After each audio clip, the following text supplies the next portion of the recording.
Jemaat yang terkasih, selamat sore, selamat beribadah bagi kita sekalian. Bersyukur hari ini kita masih diberi kesempatan untuk menikmati persekutuan bersama Kristus melalui ibadah keluarga saat ini. Mari persiapkan hati untuk masuk dalam kekudusan Allah. Mari bersaat teduh.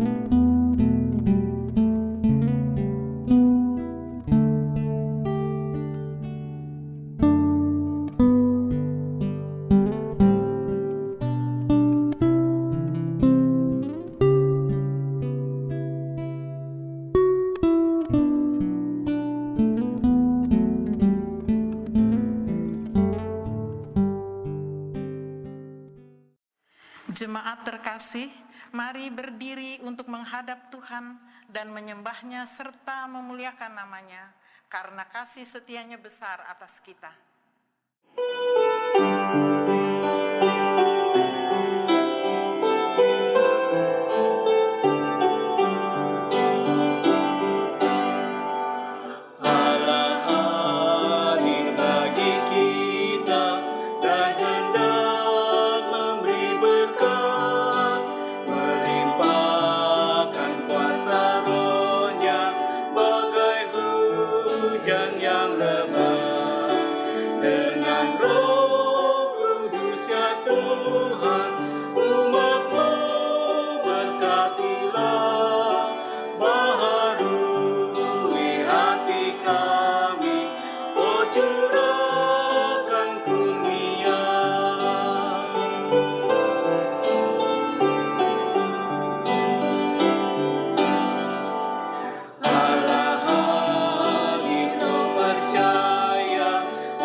Mari berdoa.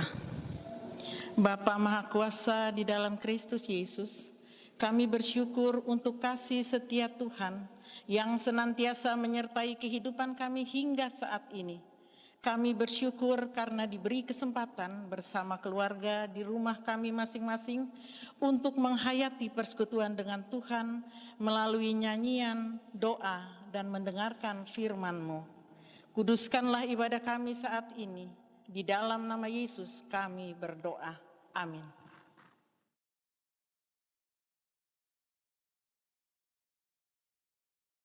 Kita masuk di dalam Mazmur pujian yang terambil dari Mazmur 126 ayat 4 hingga yang ke-6. Mazmur 126 ayat 4 hingga ke-6. Pulihkanlah keadaan kami ya Tuhan, seperti memulihkan batang air kering di tanah Negeb. Orang-orang yang menabur dengan mencucurkan air mata akan menuai dengan bersorak-sorai.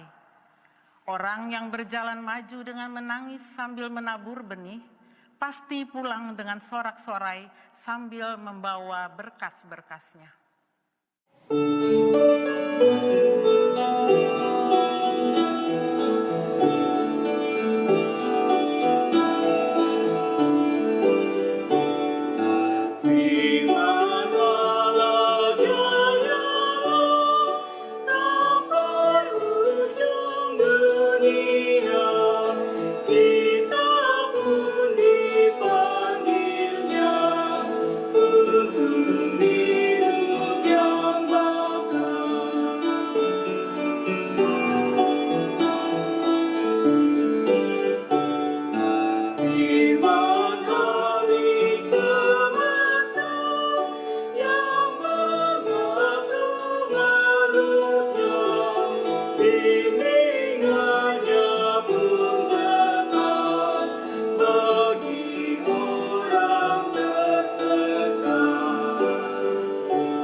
Jemaat Tuhan, mari kita berdoa. Kami mau mendengarkan firman-Mu ya Bapa dalam Kristus Yesus. Kami mohon kiranya Roh-Mu yang kudus memampukan kami untuk memahami dan mengerjakan kebenaran firman Tuhan. Mari ya Bapa bersabdalah, demi Kristus Yesus firman yang hidup kami berdoa. Amin. Pembacaan Alkitab hari ini terambil dari Imamat pasal 4 ayat 13 hingga 21. Imamat pasal 4 ayat 13 hingga ke-21 yang menyatakan, jikalau yang berbuat dosa dengan tak sengaja itu segenap umat Israel dan jemaah tidak menyadarinya, sehingga mereka melakukan salah satu hal yang dilarang Tuhan dan mereka bersalah, maka apabila dosa yang diperbuat mereka itu ketahuan, haruslah jemaah itu mempersembahkan seekor lembu jantan yang muda sebagai korban penghapus dosa. Lembu itu harus dibawa mereka ke depan kemah pertemuan. Lalu para tua-tua umat itu harus meletakkan tangan mereka di atas kepala lembu jantan itu di hadapan Tuhan, dan lembu itu harus disembelih di hadapan Tuhan. Imam yang diurapi harus membawa sebagian dari darah lembu itu ke dalam kemah pertemuan. Imam harus mencelupkan jarinya ke dalam darah itu dan memercikkannya 7 kali di hadapan Tuhan di depan tabir. Kemudian dari darah itu harus dibubuhnya sedikit pada tanduk-tanduk mezbah yang di hadapan Tuhan di dalam kemah pertemuan, dan semua darah selebihnya harus dicurahkannya kepada bagian bawah mezbah korban bakaran yang di depan pintu kemah pertemuan. Segala lemak harus dikhususkannya dari lembu itu dan dibakarnya di atas mezbah. Beginilah harus diperbuatnya dengan lembu jantan itu, seperti yang diperbuatnya dengan lembu jantan korban penghapus dosa. Demikianlah harus diperbuatnya dengan lembu itu. Dengan demikian, imam itu mengadakan pendamaian bagi mereka, sehingga mereka menerima pengampunan. Dan haruslah ia membawa lembu jantan itu keluar perkemahan, lalu membakarnya sampai habis, seperti ia membakar habis lembu jantan yang pertama. Itulah korban penghapus dosa untuk jemaah. Demikianlah firman Tuhan, terpujilah Kristus, haleluya.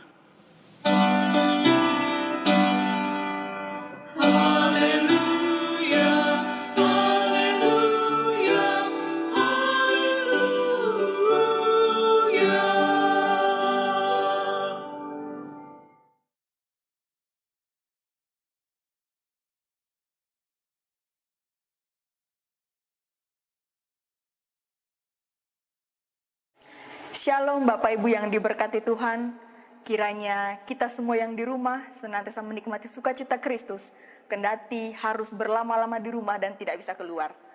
Nah Bapak Ibu yang diberkati Tuhan, kalau kita mengingat bacaan hari Minggu kemarin, itu dari Imamat pasal 1 ayat 1 sampai 9. Dan kalau Bapak Ibu baca dan teruskan hingga ayatnya yang ke-17, maka kita akan menemukan ada 3 hewan yang disebut Allah untuk digunakan sebagai korban bakaran.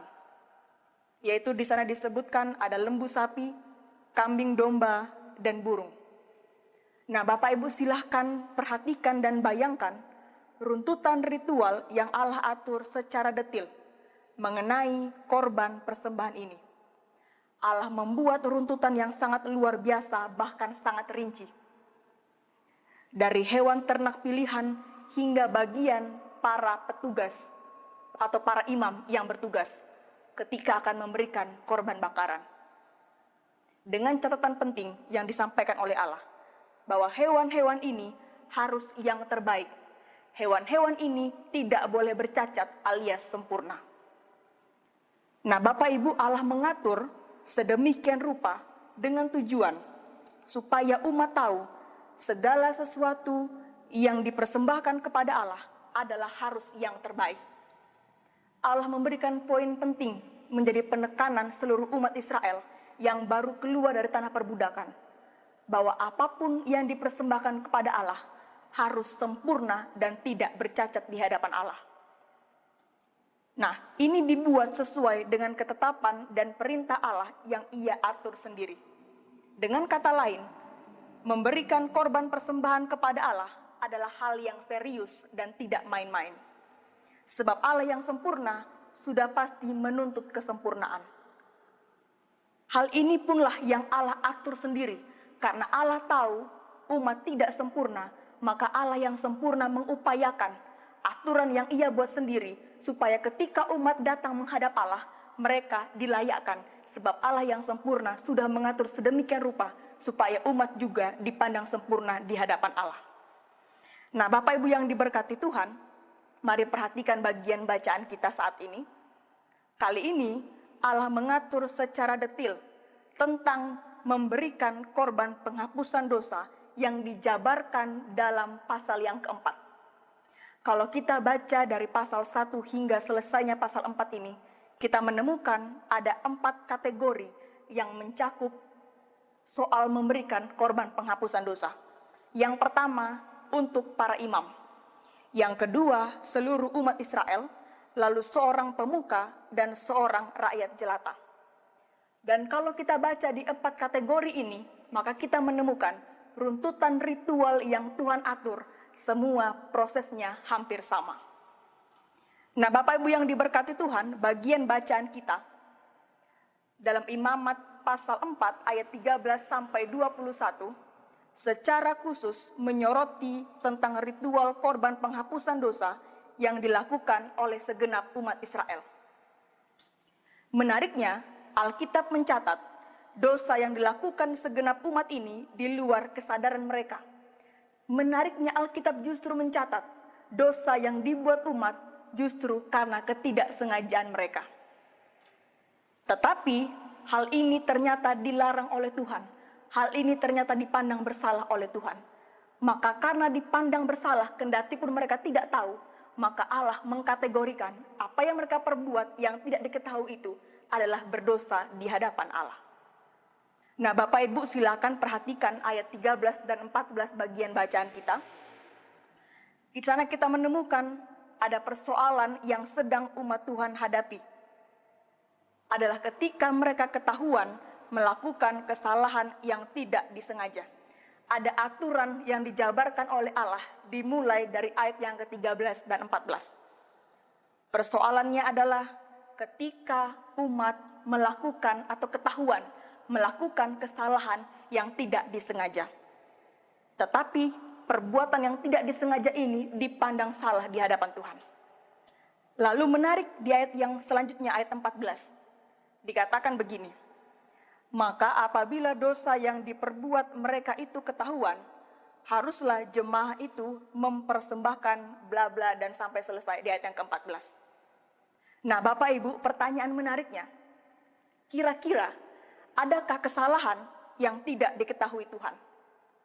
Tentu jawabannya tidak. Maka jelas tidak ada dosa yang luput dari pandangan Allah.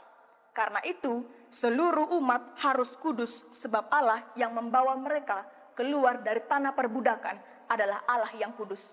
Allah sangat-sangat menekankan tentang hidup kudus di hadapannya. Makanya Ia tidak kompromi. Kendati pun engkau tidak tahu apa yang engkau perbuat adalah dosa di hadapanku, tetapi hal itu ku ketahui, maka haruslah engkau memperbaiki hal tersebut supaya engkau tetap kudus di hadapanku. Itu hal yang pertama. Lalu catatan yang kedua, Bapak Ibu, ayat 15 sampai 21. Di sana dijabarkan tentang proses atau ritual memberikan korban penghapusan dosa. Kita bisa membaca runtutan dimulai dari ayat yang ke-15 sampai 21. Dimulai dari dibawanya seekor lembu jantan muda di kemah pertemuan. Lalu para tua-tua akan meletakkan tangan di atas kepala lembu jantan sebagai tanda bahwa mereka para tua-tua ini adalah perwakilan seluruh umat Israel yang memberikan korban penghapusan dosa di hadapan Allah Israel. Lalu selanjutnya, imam yang diurapi membawa sebagian darah lembu ke dalam kemah pertemuan, lalu dilanjutkan dengan imam yang lain. Salah satu imam yang lain akan mencelupkan jarinya ke dalam wadah darah lembu, lalu akan memercikkan sebanyak 7 kali di depan tabir dan dibubuhkan di tanduk-tanduk mezbah, lalu selebihnya akan dicurahkan di depan kemah pertemuan. Lalu untuk lemak dari lembu tadi akan dibakar habis di atas mezbah kemah pertemuan. Nah, Bapak Ibu yang diberkati Tuhan, secara runtutan Allah atur sedemikian rupa supaya umat ini tetap berkenan dan layak di hadapannya. Nah, ini yang menarik Bapak Ibu. Maksud curahan darah di sekeliling mezbah atau memercikkan dan mencurahkan darah di depan kemah pertemuan, ternyata ini berfungsi sebagai penebusan dosa. Darah yang dicurahkan atau dipercikkan di berbagai tempat adalah simbol dari penebusan dosa. Dengan kata lain, darah menjadi simbol penebusan dosa antara umat kepada Allah. Maka hal serupa pun dilakukan oleh Yesus Kristus. Ia harus mati di kayu salib, darahnya harus tercurah untuk menjadi korban penebusan dosa di hadapan Bapa di sorga. Yesus Kristus menjadi anak domba yang kudus, yang kemudian darahnya tercurah, yang membuat Bapak Ibu dan saya dilayakkan di hadapan Tuhan, sehingga kita tidak perlu lagi mengikuti setiap runtutan yang Allah atur dalam bacaan kita saat ini. Nah, Bapak Ibu yang diberkati Tuhan, saya kira demikian firman Tuhan ditafsirkan bagi kita sekalian. Lalu sekarang bagaimana firman Tuhan ini mau kita kerjakan dalam kehidupan kita hari lepas hari. Hal yang pertama Bapak Ibu, mari bayangkan, andai kata Yesus Kristus tidak hadir, barangkali kita masih terkungkung dengan upaya memberikan korban kepada Allah. Dan bisa dibayangkan juga, barangkali pula saat ini lembu sapi atau kambing domba sudah pasti akan punah atau barangkali sudah berkurang karena harus dipakai untuk memberikan korban persembahan kepada Allah.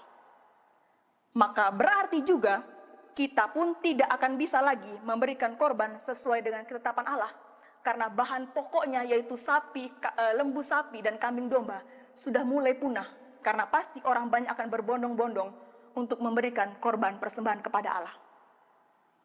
Nah, Bapak Ibu yang diberkati Tuhan, tetapi sekarang kita harus bersyukur hidupmu dan hidupku sudah dibaharui oleh Allah. Maka dari itu bersyukurlah, sebab oleh kasih Allah melalui pengorbanan Yesus Kristus kita memperoleh pengampunan dan hidup yang baru. Oleh kasih Allah, maka penebusan yang sejati dilakukan oleh Yesus Kristus dan Bapak Ibu dan saya mendapatkan kehidupan yang baru. Tidak ada lagi perantara untuk menjumpai Allah, sebab Yesus Kristus yang sudah menjadi imam sekaligus menjadi korban penghapusan dosa antara Bapak Ibu dan juga kepada Allah Bapa di sorga. Kalau begitu Bapak Ibu, tidak ada lagi alasan kita untuk tidak hidup dan berkarya bagi Allah. Sebab Bapak Ibu dan saya tidak lagi dipusingkan soal memberikan korban, melainkan ada hal utama yang paling penting yang harus kita kerjakan sebagai manusia yang baru yang sudah menikmati penebusan sejati dari Yesus Kristus, yaitu harus bersedia hidup baru, harus bertanggung jawab kepada Allah tentang hidup baru yang sudah Tuhan karuniakan kepada kita. Sebab hanya oleh kasih Allah, maka setiap orang percaya diperkenankan untuk menikmati keselamatan yang sejati yang datangnya daripada Tuhan. Maka diri kita, tubuh kita sebagai bait Allah, mari kita pergunakan untuk memberikan apa yang terbaik melalui hidup kita sendiri sebagai persembahan yang berkenan kepada Allah. Itu hal yang pertama Bapak Ibu. Hal yang kedua dan terakhir, setiap dosa dan kesalahan pasti memiliki konsekuensi masing-masing. Allah yang kita sembah tidak kompromi dengan dosa. Saya berulang kali di setiap kesempatan khotbah selalu menekankan hal ini. Allah yang kita sembah tidak kompromi dengan dosa. Memang benar pengampunan diberikan, tetapi ingat konsekuensi dosa tetap ada. Sebab Allahmu dan Allahku menuntut hidup yang tidak bercacat di hadapan Bapa di sorga. Nah, Bapak Ibu yang diberkati Tuhan, melihat ini harus dikaitkan dengan situasi yang sedang kita alami saat ini. Dan mari kita melihat runtutan kisah dari awal mula COVID-19 ini hadir di tengah-tengah kehidupan kita. Bahkan hingga saat ini banyak upaya yang sudah dilakukan supaya kehidupan kita tetap berada dalam keadaan baik-baik saja. Dan dalam proses itu sudah pasti Bapak Ibu juga mendengar tentang berbagai macam pendapat ketika diperhadapkan dengan COVID-19 ini. Banyak orang berpendapat dan mengatakan bahwa pandemi COVID-19 ini adalah salah satu bentuk teguran dari Allah. Nah, Bapak Ibu yang diberkati Tuhan, mari kita tidak fokus pada kabar yang beredar, tetapi sebagai orang percaya, mari kita mencari dan menemukan maksud Tuhan dari situasi COVID saat ini. Barangkali di mata Tuhan, kehidupan kita sudah sangat bercacat, sehingga banyaknya uang pun tidak akan mampu menjamin ketenangan seseorang. Maka hanya ada satu cara supaya hidup kita dipulihkan dan kembali layak di hadapan Allah, yaitu memohon pengampunan dan belas kasihan Allah. Tetapi ingat dan jangan lupa, konsekuensi dosa tetap ada dan harus kita lalui. Maka bagaimana caranya supaya dalam menjalani situasi ini yang kita anggap sebagai teguran dari Allah, tetapi konsekuensi dosa juga mampu kita laksanakan? Maka hanya ada satu cara, yaitu berkomitmen dengan iman yang teguh kepada Allah. Mari kita berupaya memberikan yang terbaik lewat karya hidup kita hari lepas hari. Memang benar jarak memisahkan, tetapi saya yakin banyak cara yang Tuhan berikan bagi tiap-tiap orang untuk dapat menjadi berkat bagi orang lain. Saya tidak akan menjabarkan bagaimana caranya, karena saya yakin dan percaya Bapak Ibu pasti tahu tindakan yang mana yang benar dan tindakan yang mana yang tidak benar. Dan kiranya hikmat Tuhan memampukan Bapak Ibu dan saya untuk diperkenankan mengupayakan berbagai macam cara menjadi berkat bagi banyak orang di tiap-tiap hari kehidupan kita.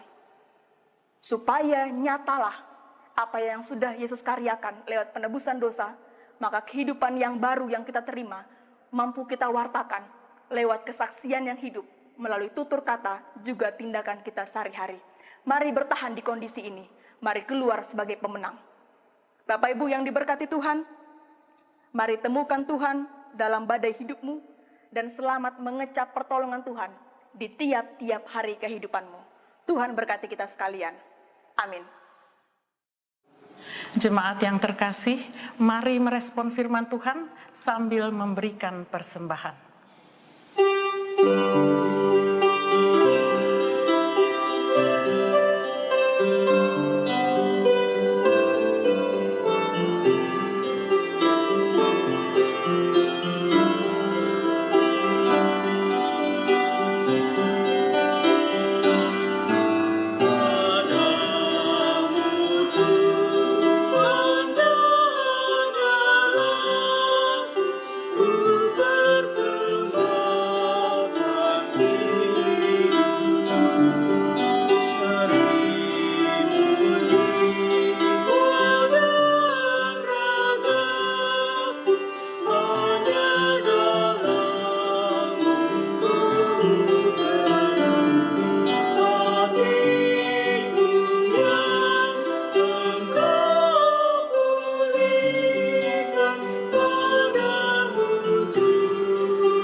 Jemaat Tuhan, kita akan masuk dalam doa syafaat.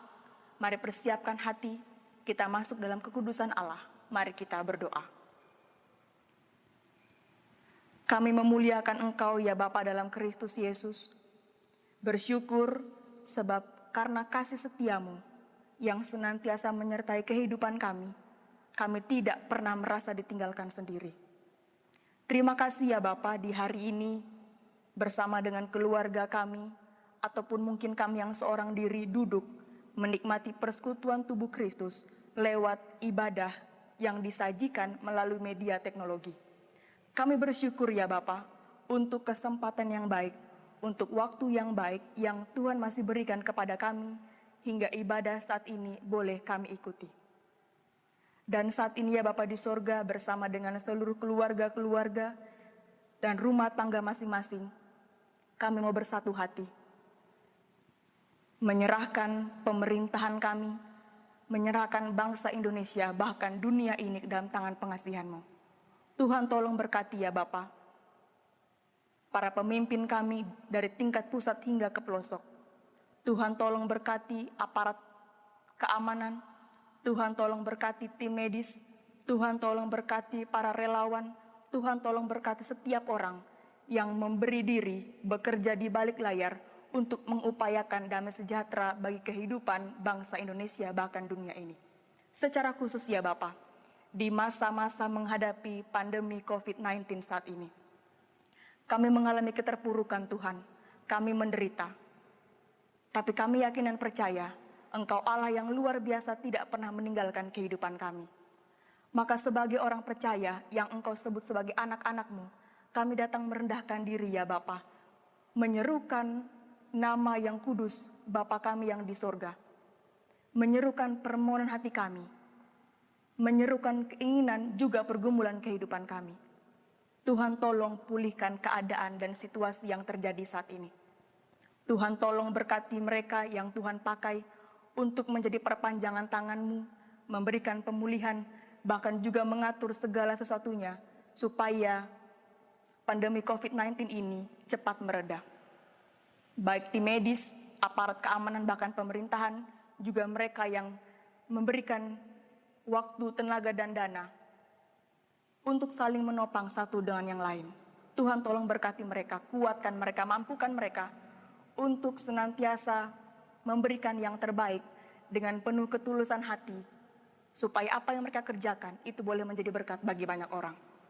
Terima kasih Tuhan Yesus, kami juga berdoa dan menyerahkan seluruh jemaat-Mu yang mendengarkan siaran dalam ibadah keluarga saat ini.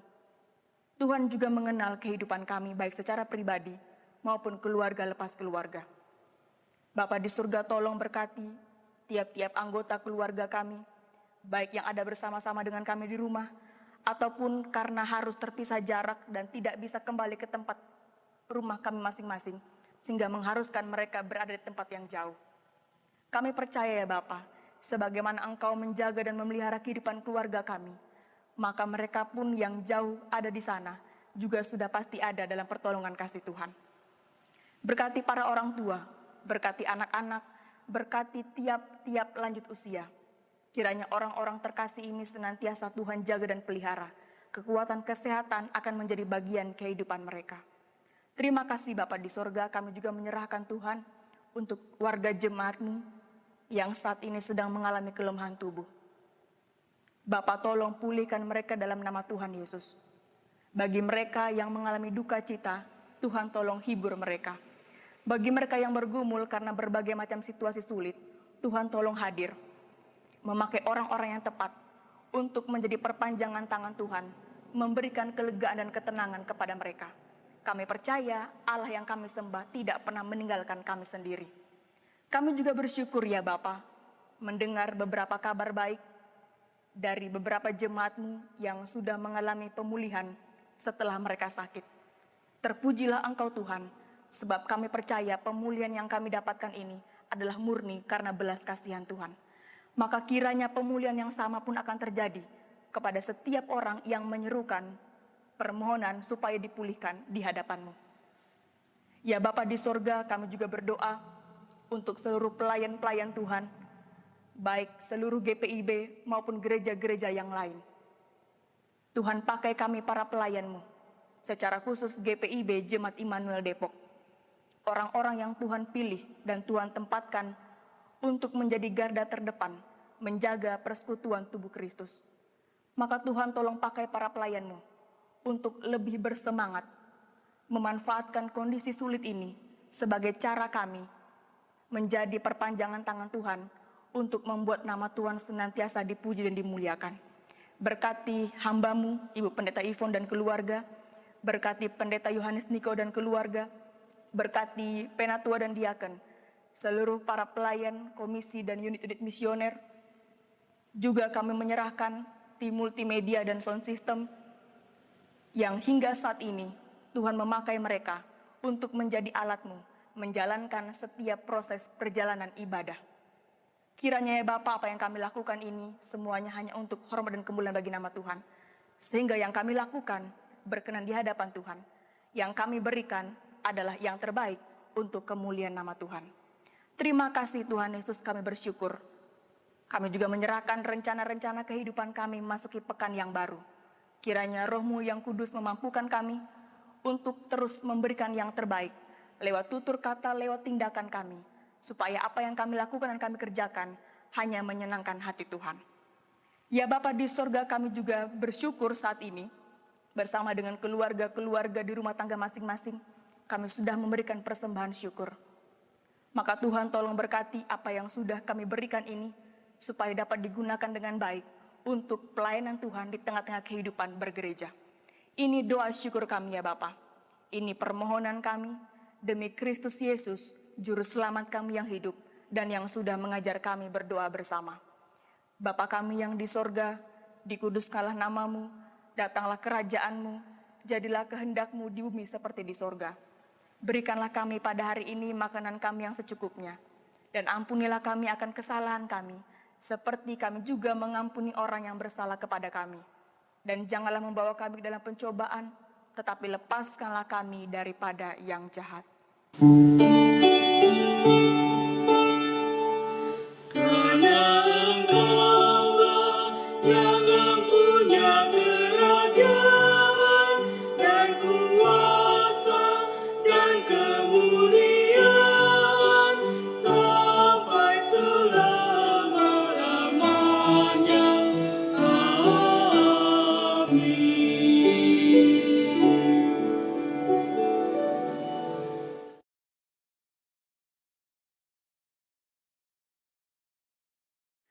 Jemaat Tuhan, pergilah dengan penuh sukacita dan jadilah berkat Allah di tiap-tiap hari kehidupanmu.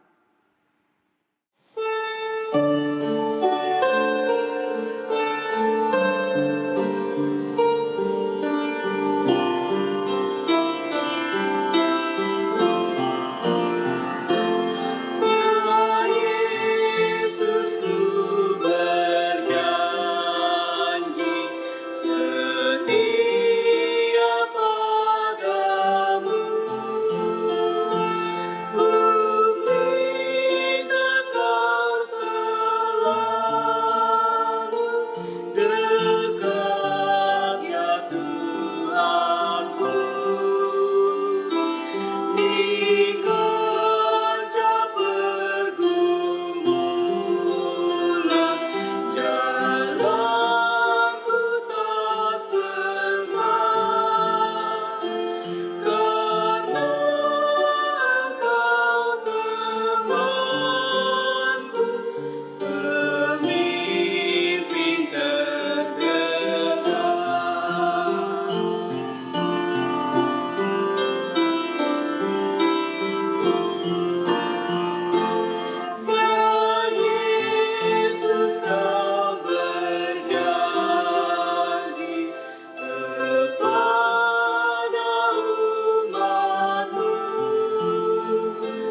Jemaat yang diberkati Tuhan, mari arahkan hati dan terimalah berkat Allah. Tuhanlah penjagamu, Tuhanlah naunganmu di sebelah tangan kananmu. Matahari tidak menyakiti engkau pada waktu siang atau bulan pada waktu malam. Tuhan akan menjaga engkau terhadap segala kecelakaan. Ia akan menjaga nyawamu. Tuhan akan menjaga keluar masukmu dari sekarang sampai selama-lamanya. Bapa